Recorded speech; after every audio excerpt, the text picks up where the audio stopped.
জয় রাধে। হরে কৃষ্ণ।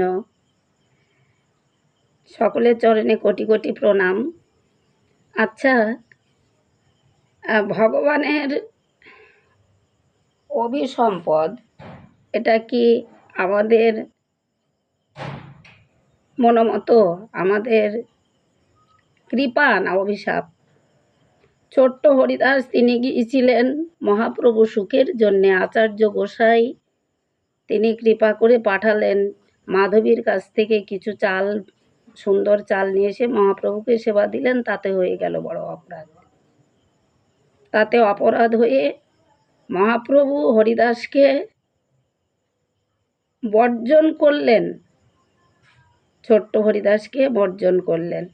তো ভক্তগণ সকলেই বারংবার মহাপ্রভুর কাছে নিবেদন প্রার্থনা জানালেন, কিন্তু প্রভু মানতে স্বীকার হলেন না।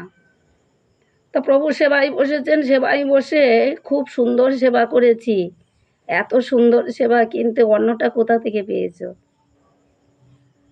তো আচার্য গোসাই বললেন, অন্নটা হরিদাস মাধবীর কাছ থেকে নিয়ে এসছে।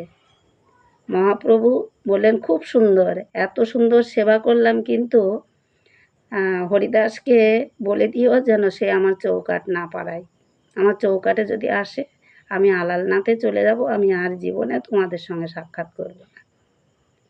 তো প্রভুকে সকল ভক্তরা বোঝালে প্রভু তদুত্তরে বললেন, ছোট জায়গায় বা একাশনে মায়ের সঙ্গে, বোনের সঙ্গে বা নিজের মেয়ের সঙ্গেও থাকবে না, কেননা বলবান ইন্দ্রিয়গুলি বিদ্বানকেও চঞ্চল করে দেয়।